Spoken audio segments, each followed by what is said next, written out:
Assalamualaikum warahmatullahi wabarakatuh. Halo teman-teman, perkenalkan saya Destiana, mahasiswa Universitas Teknokrat Indonesia, jurusan Akuntansi angkatan 25. Oke, hari ini saya akan menjelaskan kepada teman-teman semua tentang ekonomi Islam. Apa sih ekonomi Islam itu? Oke, langsung saja. Nah, ekonomi Islam itu merupakan suatu cabang ilmu pengetahuan yang berupaya untuk memandang, menganalisis, dan akhirnya menyelesaikan permasalahan ekonomi dengan cara-cara Islami atau cara-cara yang didasarkan atas ajaran Islam, yaitu berlandaskan Al-Quran dan Sunnah Nabi. Nah, yang selanjutnya merupakan definisi dari ekonomi Islam. Ekonomi Islam merupakan ilmu sosial yang mempelajari masalah ekonomi masyarakat yang diilhami oleh nilai-nilai Islam atau manan. Nah, ekonomi Islam adalah suatu upaya yang sistematik untuk memahami masalah ekonomi dan perilaku masyarakat dalam perspektif Islam. Nah, ekonomi Islam adalah tanggapan para pemikir Muslim atas berbagai tantangan ekonomi. Dalam hal ini didasarkan pada Quran dan Sunnah di samping alasan dan pengalaman menurut N. Siddiqi. Yang terakhir, ekonomi Islam adalah suatu ilmu dan penerapan hukum syariah yang melindungi ketidakadilan dalam kaitan dengan upaya pencapaian kesejahteraan manusia dan pelaksanaan ibadah kepada Allah menurut Hasanus Zaman. Yang selanjutnya merupakan tujuan dari ekonomi Islam.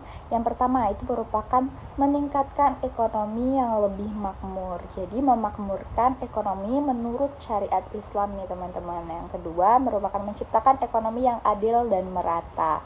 Yang ketiga mewujudkan perekonomian yang stabil. Yang keempat, itu merupakan mewujudkan perekonomian yang serasi.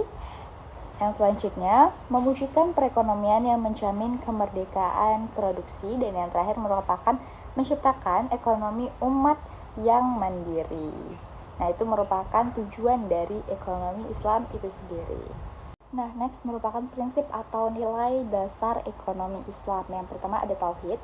Tauhid ini merupakan keimanan kepada Allah. Tauhid menjadi landasan utama ekonomi Islam. Segala aktivitas ekonomi ini dilakukan dengan kesadaran bahwa Allah adalah pemilik mutlak seluruh harta. Manusia hanya sebagai khalifah atau pengelola yang diberi amanah untuk memanfaatkan harta secara benar. Nah, selanjutnya ada keadilan atau al-adl. Islam menekankan keadilan dalam seluruh kegiatan ekonomi, baik dalam produksi, distribusi maupun konsumsi.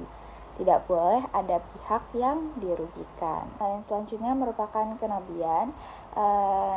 Nilai kenabian berarti meneladani sifat Nabi Muhammad SAW dalam aktivitas ekonomi.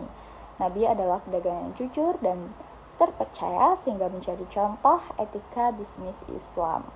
Nah, selanjutnya yaitu ma'ad atau hasil. Ma'ad atau orientasi akhirat atau pertanggungjawaban. Setiap aktivitas ekonomi akan dipertanggungjawabkan di akhirat. Keuntungan dunia tidak boleh mengorbankan nilai moral dan halal haram. Nah, itu tadi merupakan prinsip atau nilai dasar dari ekonomi Islam. Oke, next merupakan lembaga-lembaga ekonomi Islam di Indonesia.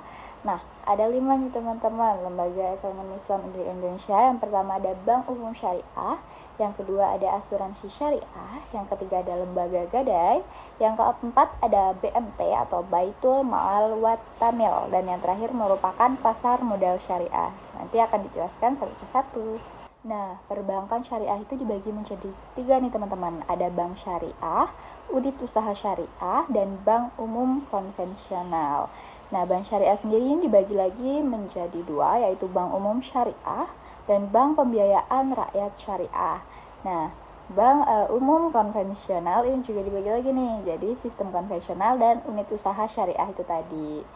Selanjutnya, pengertian dari bank syariah, bank yang melaksanakan kegiatan usaha secara konvensional atau berdasarkan prinsip usaha syariah, yang dalam kegiatannya ini memberikan jasa dalam lalu lintas pembayaran. Nah, itu merupakan pengertian dari bank syariah. Nah, selanjutnya merupakan prinsip dari syariah. Pasal 1/13 Undang-Undang Nomor 10 Tahun 1998, prinsip syariah adalah aturan perjanjian berdasarkan hukum Islam antara bank dan pihak lain untuk penyimpanan dana atau pembiayaan kegiatan usaha atau kegiatan lainnya yang dinyatakan sesuai dengan syariah. Nah, 5 prinsip bank syariah. Yang pertama, prinsip bagi hasil atau mudrabah.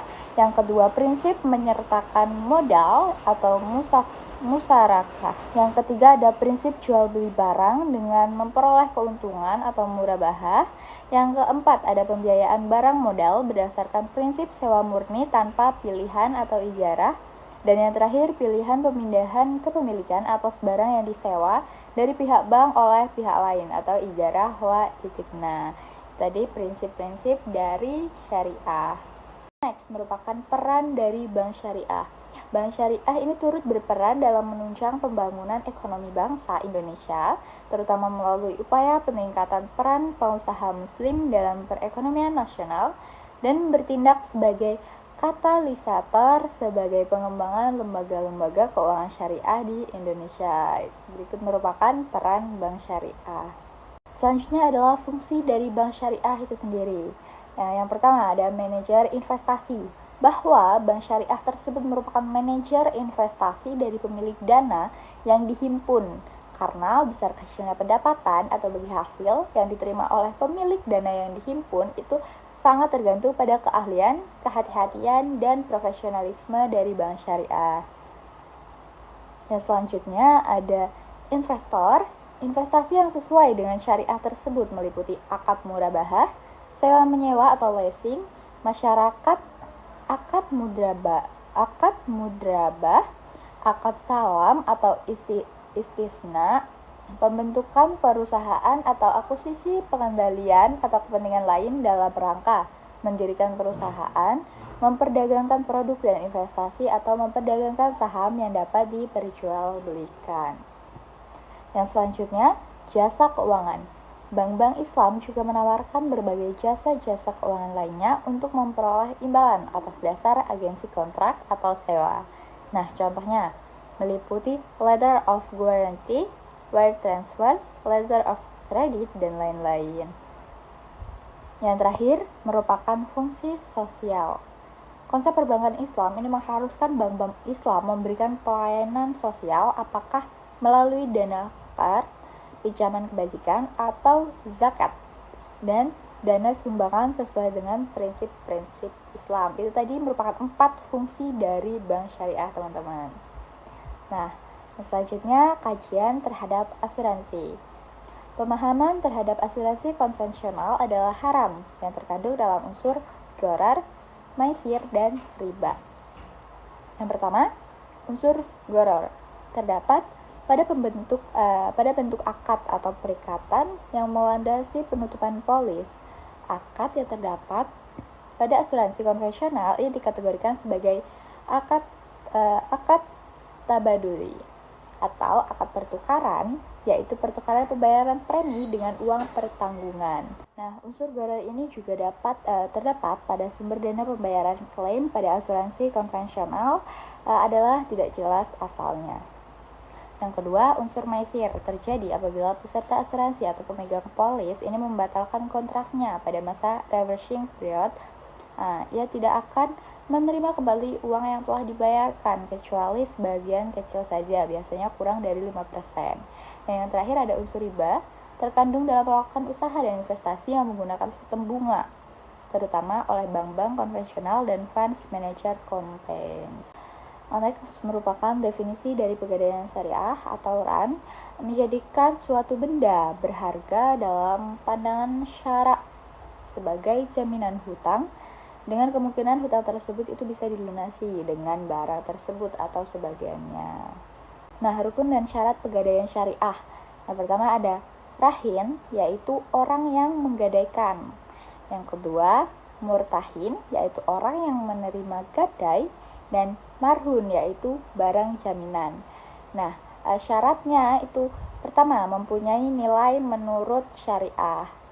Nah, yang kedua harus ada pada waktu akad. Jadi wujudnya itu harus ada saat akad terjadi. Yang terakhir, harus bisa diserahkan seketika kepada murtahin atau wakilnya. Yang selanjutnya, marhun bih atau dain hutang. Harus jelas rahim dan murtahinnya. Yang kedua, harus tetap dapat dimanfaatkan. Dan yang terakhir, harus lazim atau mengikat pada waktu akad. Nah, yang terakhir ada ijab dan qabul, pernyataan gadai dari para pihak. Keduanya jelas mengungkapkan keinginan untuk akad rahim. Yang pertama, keduanya jelas mengungkapkan keinginan untuk akad rahim. Nah, yang kedua, kesesuaian qabul dengan ijab. Yang ketiga, masing-masing orang yang berakad ini mengetahui maksud lawannya. Dan yang terakhir, persambungan qabul dengan ijab dalam majelis akad. Next, ini merupakan pengertian dari Baitul Mal wat Tamwil atau BMT. Menurut Hosen dan Hasan Ali, BMT ini merupakan lembaga keuangan mikro yang dioperasikan dengan prinsip bagi hasil menurut syariah, menumbuh kembangkan bisnis usaha mikro dan kecil dalam rangka mengangkat derajat dan martabat serta membela kepentingan kaum fakir miskin, ditumbuhkan atas dasar prakarsa dan modal awal dari tokoh-tokoh masyarakat setempat dengan berlandaskan pada sistem ekonomi yang salam, yaitu keselamatan, berintikan keadilan, kedamaian, dan kesejahteraan. Menurut Heri Sudarsono, BMT yaitu lembaga yang mengarah pada usaha-usaha pengumpulan dan penyaluran dana yang non-profit, seperti halnya zakat, infak, dan sedekah. Fungsi dari BMT, Baitul Ma'al, bait yang merupakan rumah, ma'al yang artinya harta. Itu menerima titipan dana zakat, infak, dan sedekah serta mengoptimalkan distribusinya sesuai dengan peraturan dan amanahnya. Nah, Baitul Tamwil yang bait rumah, At-Tamwil merupakan pengembangan harta.